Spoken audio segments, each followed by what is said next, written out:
নমস্কাৰ বন্ধু বান্ধৱীসকল পুনৰ স্বাগতম জনাইছোঁ মোৰ ইউটিউব চেনেলৰ অন্য এটি নতুন ভিডিঅ'লৈ আৰু আশা কৰিছোঁ আপোনালোকে ভালে আছে আৰু ময়ো ভালে আছোঁ আৰু আজি আপোনালোকলৈ লৈ আহিছোঁ এটা সুন্দৰ ৰেচিপিৰ ভিডিঅ' যেহেতু ব্লগৰ ভিডিঅ' দি আছোঁ ৰেচিপি ভিডিঅ' বহুত দিন হ'ল দিব পৰা নাই সেইবাবে আজি ৰেচিপি ভিডিঅ' এটা লৈ আহিছোঁ আৰু ৰেচিপিটোৰ বাবে মই কি লৈছোঁ আপোনালোকক দেখুৱাই আছোঁ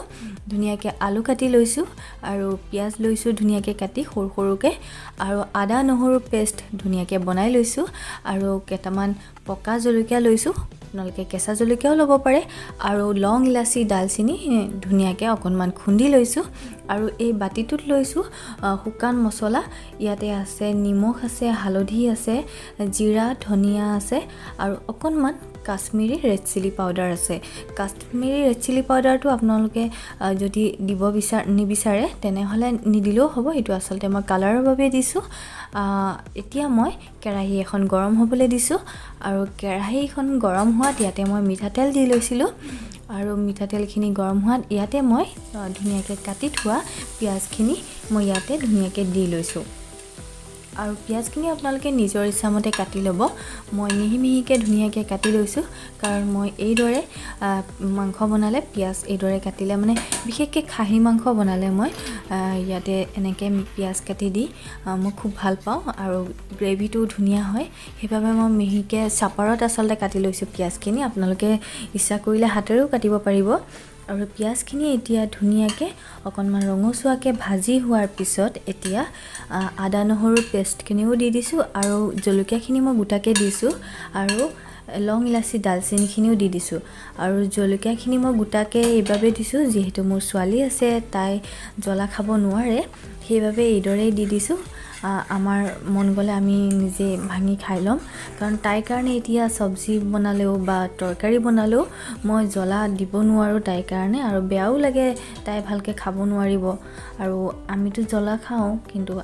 আমি ভালকৈ খাব পাৰিম আৰু তাই খাব নাপালে বেয়া লাগিব সেইবাবে মই আজিকালি জ্বলা খুব কমেই দিওঁ আৰু এইখিনি যোনখিনি শুকান মছলাখিনি আছিলে জিৰা ধনিয়া নিমখ হালধি এইখিনি আপোনালোকক দেখুৱাইছিলোঁ নহয় আৰু কাশ্মীৰী ৰেড চিলি পাউডাৰ আছিলে এইখিনি ধুনীয়াকৈ পানী অলপ দি ধুনীয়াকৈ এইখিনি ঘুলি লৈছিলোঁ তেতিয়া কি হয় কালাৰটো বিৰাট ধুনীয়া হয় আৰু সোৱাদটো বিৰাট ধুনীয়া হয় তৰকাৰীখনৰ এইদৰে যদি আপোনালোকে ধুনীয়াকৈ পেষ্ট বনাই লয় মই শুকানকৈও বনাওঁ কিন্তু এইদৰে বনাই যদি খোৱা নাই কেতিয়াবা আপোনালোকে খাই চাব বনাই খুবেই ধুনীয়া লাগে এইদৰে পেষ্ট বনাই ল'লে আৰু শুকানকৈও দিব পাৰে কিন্তু পটককৈ জ্বলি যায় শুকানকৈ যদি শুকানে আমি তেলত শুকান মছলাবোৰ দি দিওঁ পটককৈ লাগি ধৰে কিন্তু এইদৰে যদি আপোনালোকে অকণমান পানী দি ধুনীয়াকৈ মানে ঘুলি লয় আৰু তাৰপিছত দিব কেতিয়াও লাগি নধৰে মছলাখিনি ধুনীয়াকৈ ভাজ খাব আৰু এইখিনি ধুনীয়াকৈ ভাজি ল'ব আৰু ভাজি লোৱাৰ পিছত আমি ইয়াতে মাংসখিনি দিম মাংসখিনি ধুনীয়াকৈ মই ধুই পানীখিনি টুকি থৈছিলোঁ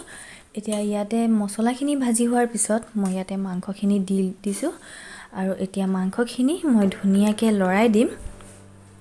আৰু আপোনালোকে হয়তো মন কৰিছে মোৰ কেৰাহীখন ইমান ভাল নহয় দেখিবলৈ আচলতে কি হয় এই কেৰাহীখনত মানে মাংস বনালে বিৰাট সোৱাদ হয় আৰু যিহেতু আমি ঘৰতে খাম আমিকেইটাই খাম আৰু এইখন কেৰাহীতে বনোৱা হয় বিৰাট টেষ্টি হয় খাবলৈ আৰু সেইবাবে মই এইখন কেৰাহীতে বনাইছোঁ আচলতে ভিডিঅ'টো দিবলৈ মন নাছিলে কেৰাহীখন ধুনীয়া নহয় বাবে কাৰণ কেৰাহীখন অলপ ধুনীয়া হ'লে ভিডিঅ'টো বিৰাট ধুনীয়া হয় চাবলৈও ভাল লাগে কিন্তু বিৰাট টেষ্ট হয় সেইকাৰণে এই কেৰাহীটো মই এৰিব নোৱাৰোঁ আৰু ভিডিঅ' কৰিলোৱে যিহেতু সেইবাবে ভাবিলোঁ শ্বেয়াৰো কৰোঁ আপোনালোকক আৰু এতিয়া মাংসখিনি ধুনীয়াকৈ সিজি গ'ল এতিয়া এইখিনি মই এতিয়া নমাই থ'ম একেবাৰে সহজ পদ্ধতি আৰু যদি আপোনালোকে আলু নাখায় আলু নিদিবও পাৰে মই ইয়াতে আলুও দি দিছিলোঁ আৰু আজি ভিডিঅ'টো চাই যদি আপোনালোকে ভাল পালে তেনেহ'লে এটা লাইক কৰিব কমেণ্ট কৰিব শ্বেয়াৰ কৰিব আৰু মোৰ চেনেলত যদি আজি আপোনালোকে নতুনকৈ ভিডিঅ' চাই আছে তেনেহ'লে প্লিজ ছাবস্ক্ৰাইব কৰিব নাপাহৰিব তেনেহ'লে আজিলৈ ইমানতে এৰিছোঁ পুনৰ লগ পাম আন এটা নতুন ভিডিঅ'লৈ তেনেহ'লে আজিলৈ এৰিছোঁ ধন্যবাদ